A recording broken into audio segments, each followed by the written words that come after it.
हे students, कैसे हैं आप सब।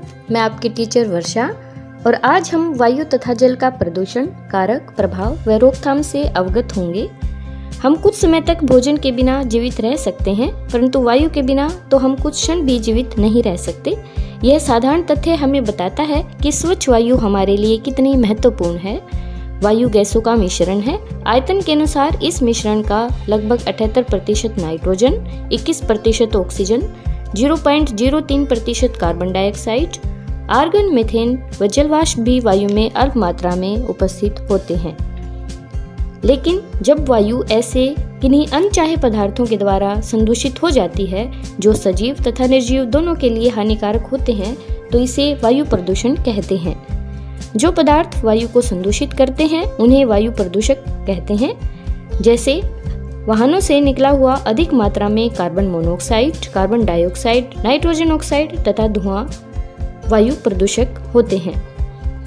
पेट्रोल तथा डीजल जैसे ईंधनों के अपूर्ण दहन से कार्बन मोनोऑक्साइड उत्पन्न होती है। यह एक विषैली गैस है। यह रुधिर में ऑक्सीजन वाहक क्षमता को घटा देती है। बहुत से उद्योग भी वायु प्रदूषण के लिए उत्तरदायी हैं। पेट्रोलियम परिष्करणशालाएं सल्फर डाइऑक्साइड तथा नाइट्रोजन डाइऑक्साइड जैसे गैसीय प्रदूषकों की मुख्य स्रोत हैं। विद्युत संयंत्रों में कोयला जैसे ईंधन के दहन से सल्फर डाइऑक्साइड उत्पन्न होती है। यह फेफड़ों को स्थायी रूप से क्षतिग्रस्त करने के साथ साथ श्वसन समस्याएं भी उत्पन्न कर सकती है। सर्दियों में वायुमंडल में दिखने वाले कोहरे जैसी मोटी परत आपको याद होगी। यह धूम कोहरा होता है जो धुएं तथा कोहरे से बनता है। धुएं में नाइट्रोजन के ऑक्साइड उपस्थित हो सकते हैं जो अन्य वायु प्रदूषकों तथा कोहरे के संयोग से धूम कोहरा बनाते हैं। इसके कारण सांस लेने में कठिनाई वाले रोग जैसे दमा, खांसी तथा बच्चों में सांस के साथ हरहराहट उत्पन्न हो जाते हैं। अन्य प्रदूषक क्लोरोफ्लोरोकार्बन होते हैं जिनका उपयोग रेफ्रिजरेटरों, एयर कंडीशनरों तथा एरोसोल फुहार में होता है। CFCs के द्वारा वायुमंडल की ओजोन परत क्षतिग्रस्त हो जाती है। ओजोन परत सूर्य से आने वाली हानिकारक पराबैंगनी किरणों से हमें बचाती है। बच्चों, आपने ताजमहल का नाम जरूर सुना होगा। पिछले 2 दशकों से अधिक समय से पर्यटकों को सर्वाधिक आकर्षित करने वाला भारत के आगरा शहर में स्थित ताजमहल अब चिंता का विषय बना हुआ है। विशेषज्ञों ने चेतावनी दी है कि वायु प्रदूषक इसके सफेद संगमरमर को बदरंग कर रहे हैं। अतः वायु प्रदूषण द्वारा केवल सजीव ही प्रभावित नहीं होते, किंतु भवन, स्मारक तथा प्रतिमाएं जैसी निर्जीव वस्तुएं भी प्रभावित होती हैं। आगरा तथा इसके चारों ओर स्थित रबड़ प्रक्रमण, स्वचालित वाहन, रसायन और विशेषकर मथुरा तेल परिष्करणी जैसे उद्योग सल्फर डाइऑक्साइड तथा नाइट्रोजन डाइऑक्साइड जैसे प्रदूषकों को उत्पन्न करने के लिए उत्तरदायी रहे हैं। ये गैसें वायुमंडल में उपस्थित जलवाष्प से अभिक्रिया करके सल्फ्यूरिक अम्ल तथा नाइट्रिक अम्ल बनाते हैं। ये वर्षा को अम्लीय बनाकर वर्षा के साथ पृथ्वी पर बरस जाते हैं, जिसे अम्ल वर्षा कहते हैं।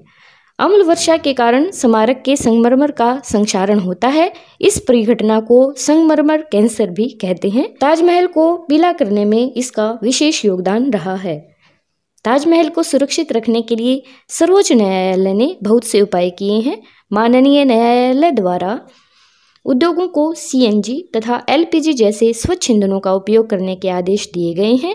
इसके अतिरिक्त ताज के क्षेत्र में मोटर वाहनों को शीशा रहित पेट्रोल का उपयोग करने के आदेश हैं।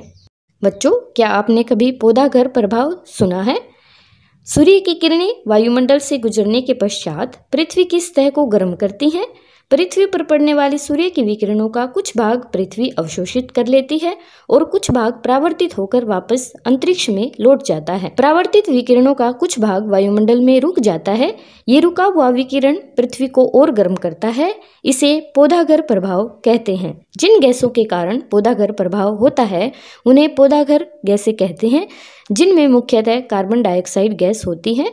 मीथेन, नाइट्रस ऑक्साइड तथा जलवाष्प भी पौधाघर गैसों में आते हैं। मानवीय क्रियाकलापों द्वारा वायुमंडल में CO2 के संचय से वायुमंडल के औसत ताप में निरंतर वृद्धि हो रही है। इसे विश्व उष्णन यानी ग्लोबल वार्मिंग कहते हैं। विश्व उष्णन एक गंभीर संकट है जिसके कारण समुद्र तल में एक आश्चर्यजनक वृद्धि हो सकती है। शताब्दी के अंत तक 2 डिग्री सेल्सियस तक ताप में वृद्धि हो सकती है, जो संकटकारी स्तर है। वायु प्रदूषण को कम करने के लिए वाहनों को सीसा रहित पेट्रोल, सीएनजी जैसे अन्य ईंधनों द्वारा चलाए जाने का निर्णय लिया गया है। इन उपायों द्वारा शहर की वायु अपेक्षाकृत स्वच्छ हो गई है।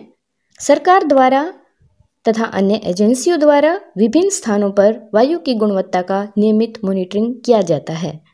हमें अपनी ऊर्जा की आवश्यकता की पूर्ति के लिए जीवाश्म ईंधन के स्थान पर वैकल्पिक ईंधनों को अपनाने की आवश्यकता है। ये वैकल्पिक ईंधन सौर ऊर्जा, जल ऊर्जा तथा पवन ऊर्जा हो सकते हैं। अब हम कुछ जल प्रदूषण के बारे में जानेंगे। जब भी वाहित मल, विषैले रसायन, गाद आदि जैसे हानिकारक पदार्थ जल में मिल जाते हैं तो जल प्रदूषित हो जाता है। जल को प्रदूषित करने वाले पदार्थों को जल प्रदूषक कहते हैं। जल प्रदूषण का सबसे प्रसिद्ध उदाहरण हमारी गंगा नदी है। गंगा भारत की प्रसिद्ध नदियों में से एक है। यह अधिकांश उत्तरी, केंद्रीय तथा पूर्वी भारतीय जनसंख्या का पोषण करती है, परंतु हाल ही में प्रकृति के लिए विश्वव्यापी कोष WWF द्वारा किए गए अध्ययन में पाया गया कि गंगा संसार की 10 ऐसी नदियों में से एक है जिनका अस्तित्व खतरे में है। 1985 में इस नदी को बचाने के लिए एक महत्वाकांक्षी परियोजना आरंभ की गई, जिसे गंगा कार्य परियोजना कहते हैं, परंतु बढ़ती जनसंख्या तथा औद्योगिकरण ने पहले ही इस महाशक्तिशाली नदी को काफ़ी हानि पहुंचाई है। बहुत सी औद्योगिक इकाइयां हानिकारक रसायनों को नदियों तथा नालों में प्रवाहित करती हैं, जिसके कारण जल प्रदूषण होता है। इसके उदाहरण तेल परिष्करणशालाएं, कागज फैक्ट्रियां, वस्त्र तथा चीनी मिलें एवं राष्ट्रीय रासायनिक फैक्ट्रियां हैं। ये उद्योग जल का रासायनिक संदूषण करते हैं।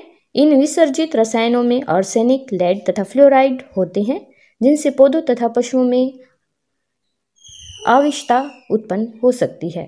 हमें अपने जीवन में बचत के लिए वायु के प्रदूषण को रोकने के लिए कुछ मूल मंत्रों का प्रयोग करना चाहिए, जिसमें 3R एक मूल मंत्र है। 3R यानी रिड्यूस, रीयूज एंड रिसाइकिल, अर्थात कम उपयोग, पुनः उपयोग और पुनः चक्रण का मूल मंत्र अपनाकर हमें हमारी वायु को तथा जल को स्वच्छ व सुरक्षित रख सकते हैं। तो बच्चों, आज आपने जल तथा वायु प्रदूषण के बारे में जाना। अब आप बताइए कि व्यक्तिगत स्तर पर आप वायु प्रदूषण को कम करने में कैसे सहायता कर सकते हैं, और क्या स्वच्छ पारदर्शी जल सदैव पीने योग्य होता है?